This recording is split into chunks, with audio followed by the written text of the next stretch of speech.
Le drame de la grotte de Mossdale. Imaginez-vous dans l'obscurité totale, à plus de 3 km sous terre, rampant dans un boyau de 30 cm de haut, sur des centaines de mètres. Soudain, un grondement sourd résonne dans les profondeurs. L'eau arrive. Votre pire cauchemar devient réalité. Vous avez quelques minutes pour sauver votre vie, mais nulle part où fuir. Cette situation d'horreur pure, 6 amis l'ont vécue en 1967 dans la grotte de Mossdale. Ce qui devait être une exploration devient l'un des drames spéléologiques les plus terrifiants de l'histoire.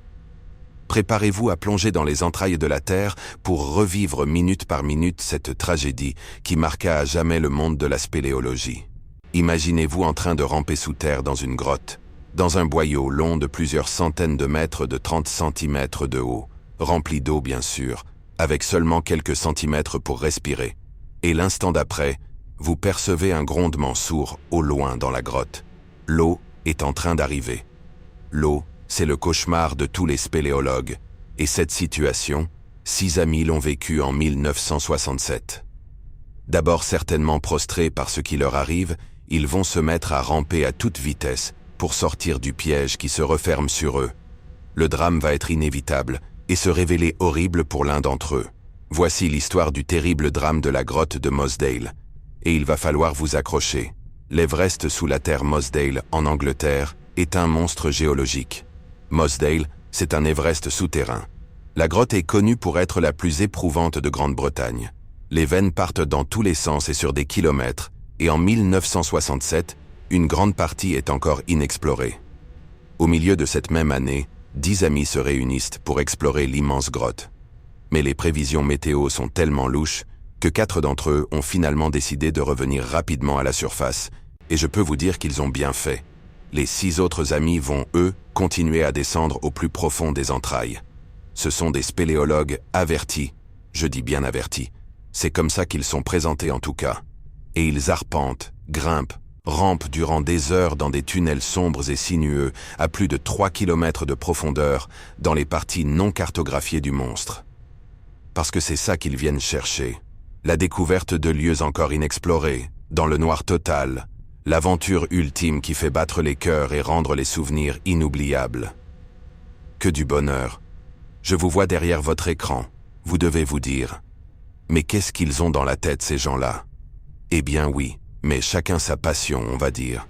Ce qu'ils ne savent pas, c'est qu'au-dessus de leur tête, une pluie diluvienne s'est abattue sur la campagne anglaise. Et l'eau, eh bien, comme à son habitude, va plonger et se précipiter en grande quantité dans toutes les failles terrestres, dans toutes les infractuosités qu'elle trouve. Le piège mortel se referme. Et c'est là que le spéléologue John Ogden va certainement entendre, comme ses amis, l'eau arriver. Ce bruit lointain et sourd devient de plus en plus fort et oppressant. Les amis se trouvent à ce moment-là dans le tristement célèbre phare Marathon. Un passage donc de plusieurs centaines de mètres de long pour seulement quelques centimètres de haut, et l'eau va monter comme une flèche. Ils vont alors ramper instinctivement de plus en plus vite, mais chacun sait qu'il n'y a nulle part où aller. L'eau atteint maintenant leur cou, et c'est la panique. La course contre la mort. En haut, on a prévenu que le groupe était parti dans la grotte, et les secours se rendent rapidement sur les lieux aux alentours de 23 heures. À l'aube, la scène ressemble à une zone de guerre. Des centaines de personnes aident les pompiers à pomper l'eau et à créer des digues avec des sacs de sable pour empêcher qu'elles ne reviennent dans la grotte. Mais ce travail titanesque sera inutile. Au fond de l'enfer, les 6 amis n'ont trouvé qu'une petite fissure dans laquelle une seule personne peut se glisser. Ce sera John. Les autres amis vont périr rapidement, noyés dans le corps du monstre.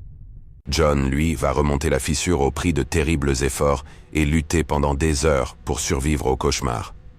Son espoir, c'est une poche d'air au sommet de la fissure dans laquelle il va tenter de garder la tête hors de l'eau et tirer des bouffées d'oxygène. L'acharnement des sauveteurs. Pendant ce temps, les secours descendent dans la grotte dès qu'ils peuvent et retrouvent rapidement les 5 corps, mais aucune trace de John.